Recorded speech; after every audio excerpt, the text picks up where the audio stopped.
गांव के सरकारी स्कूल में पढ़निया लिखनिया छोरा आज एक बड़े महानगर में एक अच्छे अफसर के रूप में नौकरी करने लग रहा है। लेकिन उसकी जिंदगी में एक बहुत बड़ी दुविधा है जिसके सॉल्यूशन के लिए उसने मेरे पे फोन किया है और मैं आपके सामने उसकी व्यथा रखने वाला हूं। उम्मीद है कि उसने सॉल्यूशन मिल जाएगा। दोस्तों, जैसे ही वो अफसर लग गया, रिश्तियां की भरमार होगी। एक आया, दो आया, 5 आए, 10 आए, 15 आए, उसमें से एक रिश्ता उसके गेल फिट बैठ गया। रिश्ता तो फिट बैठ गया, लेकिन उसके अंदर थोड़ी सी उलझन थी। उलझन वैसे तो ना तो लड़के को थी ना लड़की को थी, और शायद ना लड़की के परिवार को थी ना लड़के के परिवार को थी। उलझन थी तो सिर्फ छोरी की मां ने। ऐसी बात उसने मेरे से कही, अक उलझन सिर्फ थी छोरी की मां ने, और उलझन थी अक मैं उसकी छोरी थे रंग में सिर्फ 19 पढ़ू था और वह रंग में 21 पढ़े थे। लेकिन ना तो मेरी घराड़ी ने मेरे रंग पे कदे कोई टोंट करया, कोई टिप्पणी करी, और ना मैंने कदे प्यार में कोई कमी छोड़ी। मेरा और मेरी घराड़ी का घना गहरा प्यार था। मैं किसी भी प्रकार की जरूरत हो, किसी भी प्रकार की इच्छा हो, कदे किसी बात ते नहीं नट्या। और मेरी यही चीज मेरी घराड़ी ने मेरी बहुत ज्यादा पसंद थी और वह मैंने घना प्यार करया करती। रंग का फर्क किए बगैर हम दोनों एक दूसरे ने बहुत प्यार करया करते और जिंदगी की गाड़ी आगा चलने लग गई थी। 1 साल गुजरा, 2 साल गुजरे। अब यह बात जो रंग वाली है या कहीं ना कहीं सासू के दिमाग में बैठी हुई थी, तो बीच बीच में इसका आभास उसके कई सारे उदाहरण थे हमने होने लग गया। पहला उदाहरण तो यूं था, एक बार उसने छोरी अपने घर बुला ली, यानी कि उस अफसर की बहू घर चली गई। जब घर चली गई तो अफसर थोड़ा सा शर्मिला था। उसने डायरेक्ट सासू को फोन करने की बजाय अपनी माँ से कह दिया, अग्निन्नु करके जी आप बात करियो और पूछ लियो उन्हें, मैं कद ने गाल लेंगे ताकि मैं उसने लेने चला जाऊं। जैसे ही अफसर की मां ने फोन करया उस सिमदन पे, तो सिमदन बोल पड़ी, जिसने लेन आनी है तो वो खुद फोन क्यों नहीं करता है। यानी थोड़ी थोड़ी तकरार दूसरे या तीसरे साल से चालू होली थी। कहीं ना कहीं उसकी मां के दिमाग में कुछ चीजें घर कर गई थी। रंग शायद एक मेन मुद्दा था, उसके अलावा और भी बहुत सारी चीज हो सकती हैं। चीजें धीरे धीरे आगे चलती गई, आगे चलती गई, आगे चलती गई, आगे चलती गई। जो छोटे छोटे झगड़े हैं, छोटी छोटी चीजें हैं, एक बड़ा रूप ले गई और लड़की वालों के, ना सिर्फ माँ के बल्कि पूरे परिवार के दिमाग में कुछ गलत फहमियां पैदा हो गई। अब ये जो सिलसिला था, छोरी ने बुला लिया कर दे और फिर गालन ते नट जिया कर दे, ये काफी बार होया। लेकिन इस बार तो चीजें ज्यादा ही बिगड़ गई थी। चीजें ये बिगड़ गई थी, उन्होंने तो सीधा बात कह दी थी, हम तो अपनी छोरी का तलाक करवाओगे। और जब यह बात तलाक तक पहुंच गई, उस वक्त तक बयान है 5-5.5 साल हो गए थे, और उन 5.5 साल के बीच में उन हस्बैंड वाइफ का एक छोरा भी पैदा हो गया था। छोरा घना छोटा था। अब जब बात तलाक की चली छोरी वाले की तरफ तय, तो तलाक की बात में पंचायती समझौता भी हो गया, कानूनन प्रक्रिया चालू होगी। 15 लाख रुपए में समझौते की बात होगी। इस समझौते के बीच में अफसर बोलिया, ऐसा है जी, देखो सब कुछ आप ले लो, पीछे भी आप ले लो, जो मर्जी है तुम अपने डिसीजन के साथ चल लो, मने मेरा छोरा दे दो बस। पंचायतिया ने निर्णय करया, मौजूद आदमी ने निर्णय करया, या घर के जो भी बैठे थे उन्होंने निर्णय करया और छोरा अफसर ते दे दिया। आज उस छोटे से छोरे ने अफसर की भाभी, अफसर की मां पालन लग रही है। अब जब एक तरफ तलाक का प्रोसेस कोर्ट में चल रहा है, दूसरी तरफ हस्बैंड वाइफ की टेलीफोनिकली बातें होने लग रही हैं। यहां एक बात नोट करने की है दोस्तों, जय उनके बीच प्यार ना होता तो दोनों आपस में बात नहीं कर रहे थे। छोरी कहने लग रही है, अगजीब कर रहे हैं आजो और मन ने ले जो। छोरा कहने लग रहा है, अगर जी 100 बातें की एक बात, घर है तो मैं आऊं को नहीं लेन, हाँ घर के बारने में आ जाऊंगा, बारने में मेरे पास से बैठ कर या फिर गाड़ी में बैठ कर अगर आ सकती हो तो मैं लेना आ जाऊंगा।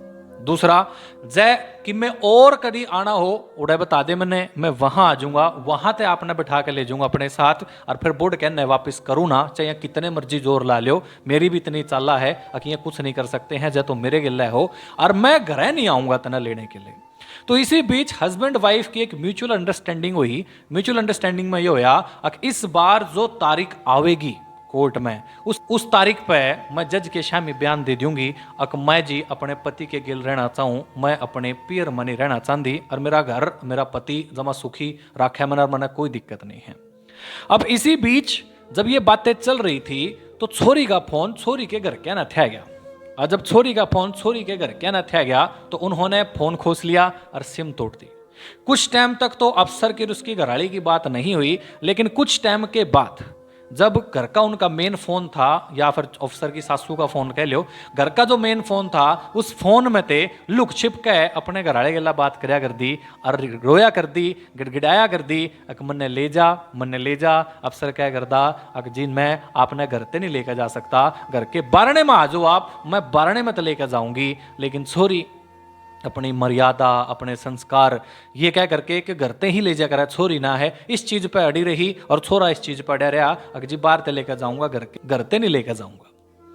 तो ये चीजें चलती रही। कुछ दिना बाद यह बात भी पकड़ी गई, अकल फोन पर ते वो अपने घरवाले गिल्ले बात करने लग रही है।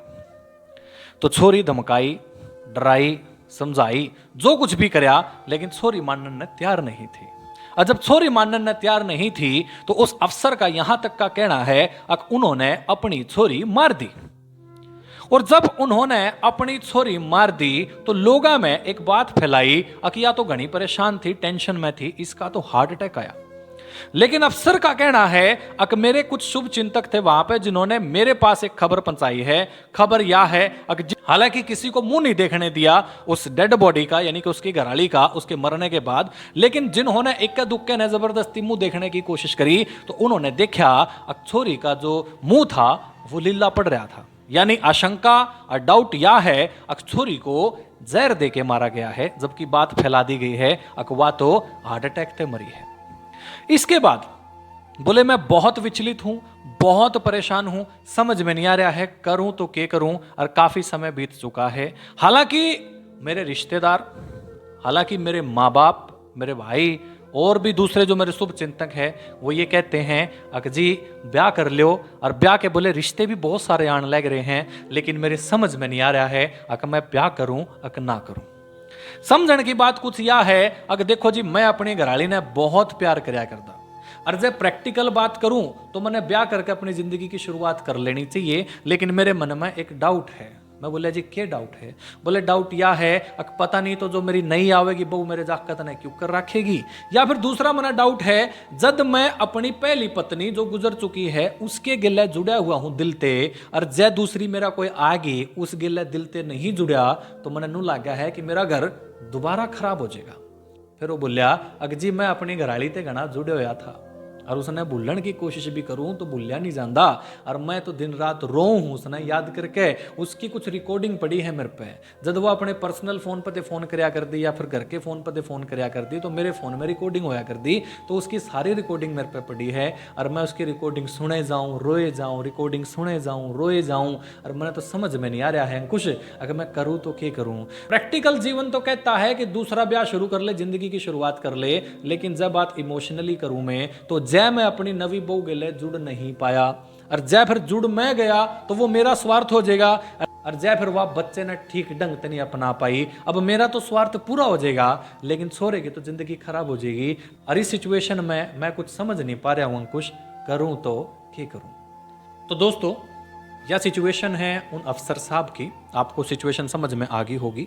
उम्मीद है कि आपके पास इस समस्या का कोई ना कोई बढ़िया समाधान जरूर होगा। आप कमेंट बॉक्स में अपने समाधान जरूर दीजिए, ताकि उन समाधानों में से जो भाई ने उचित लगे, जो व्यवहार जो चीज़ उचित लगे और सही लगे उसका वो अमल कर ले, प्रैक्टिकली अपनी ज़िंदगी के अंदर अप्लाई कर ले, और उनके कोई बात समझ में आ जाए ताकि उनकी ज़िंदगी सरल सुगम और बढ़िया चल पड़े। इस वीडियो में इतना ही, फिर मिलता हूं किसी और वीडियो में किसी और दुविधा का सॉल्यूशन ढूंढते हुए। तब तक के लिए खुश रहिए, आबाद रहिए। राम राम सारा ने।